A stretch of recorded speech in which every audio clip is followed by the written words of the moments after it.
Bonjour à tous, donc voici le chapitre sur les droites parallèles et perpendiculaires pour le niveau de 6e. Donc ce qu'il va falloir retenir, c'est tout ce qui est notation, donc comment on note un point qui appartient à une droite, un point qui appartient à un segment ou à une demi-droite, ou qui n'y appartient pas, comment est-ce qu'on a des droites qui sont parallèles, des droites qui sont perpendiculaires, et comment on construit des droites qui sont parallèles à d'autres droites, passant par un point, et une droite qui est parallèle à une autre droite et passant par un point. Donc, sur la figure ci-contre, je peux décrire cette figure de plusieurs façons. Par exemple, je peux écrire, dans les possibilités, donc je vais essayer d'écrire en dessous, je peux écrire que A n'appartient pas à la droite D.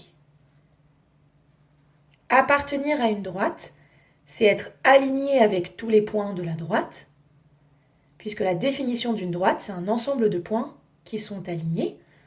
Donc A n'est pas aligné avec aucun des points de la droite D. Donc A n'appartient pas à D. En revanche, c'est pas parce qu'une droite n'est pas tracée sur la figure qu'elle n'existe pas. Vous avez le droit d'écrire que A appartient à la droite AP.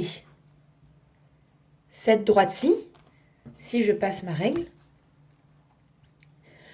si je la traçais, la droite AP serait visible, mais c'est pas parce qu'elle n'est pas visible qu'elle n'existe pas. Et A appartient bien à AP, puisque c'est dans le nom de la droite. D'accord ? Maintenant, qu'est-ce que c'est un segment ? Un segment, c'est un ensemble de points qui sont alignés et compris entre deux extrémités, deux points à l'extrémité du segment. Donc, je peux noter que N appartient au segment MP. Je peux aussi noter que N appartient au segment NP. Ce sera vrai aussi. Et pareil, pardon, j'ai mis une demi-droite. Je peux aussi noter que N appartient, vous pouvez dessiner un segment qui n'existe pas, au segment par exemple NB, ce segment-là. Puisqu'il fait partie des extrémités, donc ça c'est vrai. En revanche, P n'appartient pas au segment MN. P appartient à la droite D, il appartient à la droite MN du coup, MN étant un autre nom de la droite D, d'accord ? Mais P n'est pas entre M et N. Donc P est aligné avec M et N, donc il est sur la droite. Je peux écrire P appartient à la droite MN, ça c'est vrai, mais il n'appartient pas au segment MN, puisqu'il n'est pas entre M et N. Donc ça c'est pour la partie notation appartient, n'appartient pas. Maintenant, je vais tracer des droites et ensuite je vous montrerai comment on note parallèle et perpendiculaire comme symbole. Je vais vous rajouter 2-3 notations quand même pour les demi-droites, au cas où il y en a encore parmi vous qui hésitent un petit peu. Si je prends le point M, j'ai le droit de dire qu'il appartient à la demi-droite PN, c'est-à-dire qu'on met un crochet du côté où on s'arrête et N du côté où on prolonge. Donc parenthèse du côté où on prolonge du côté de N. Donc si je démarre à P et que je prolonge sur N, je vais bien croiser le point M. Donc ça c'est vrai. En revanche, M n'appartient pas à NP par exemple. La demi-droite NP, si je m'arrête à N et que je prolonge du côté de P, je ne croiserai jamais le point M, il est du mauvais côté. Donc je dois barrer le symbole. M n'appartient pas à la demi-droite NP. Maintenant, construction. Je vais construire la droite perpendiculaire à D passant par A. Donc moi je vais tourner la feuille pour rester dans le cadre. Donc je place mon équerre sur la droite D. Je fais glisser l'équerre jusqu'au point A. Je maintiens. Je trace un trait.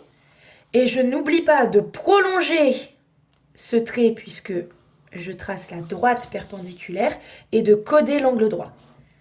Je vais noter cette droite D1.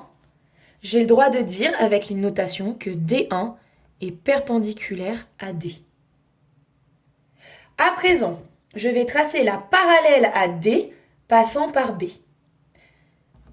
Je vais tout recommencer, mais vous allez voir ce que je vais faire. Donc, je prends ma règle, vous pouvez, mon équerre, pardon. Je prends mon équerre.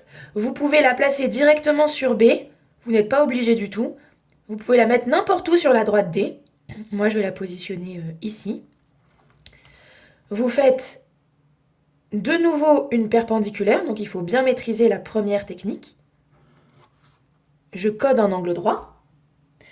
Et maintenant, je vais faire une droite perpendiculaire à ma perpendiculaire et passant par B. Donc je place, celle-là je vais l'appeler D2.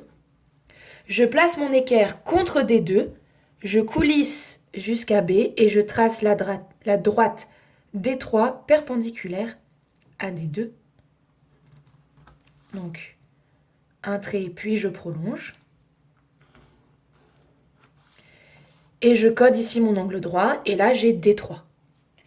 J'ai donc la notation, j'ai D3 qui est parallèle à D. D3 est parallèle à D. Qu'est-ce que j'ai d'autre? Les propriétés du cours disent si deux droites sont perpendiculaires à la même droite, alors elles sont parallèles.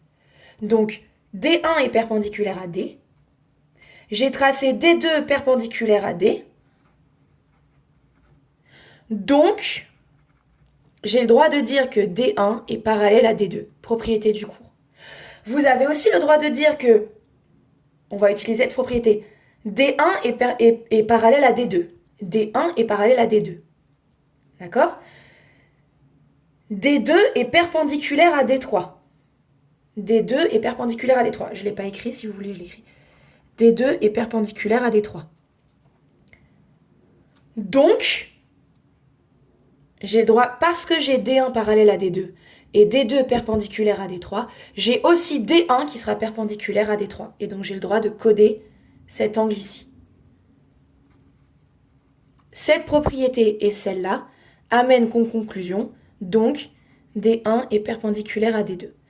Cette rédaction est une rédaction qui sera attendue de vous tout au long du collège, c'est-à-dire commencer par citer une propriété et conclure avec ce mot important, donc, et me dire que ces deux droites sont perpendiculaires. D1 est perpendiculaire à D2. C'est tout ce qu'il faut savoir pour le chapitre sur les droites parallèles et perpendiculaires pour les classes de 5e, de 6e, excusez-moi.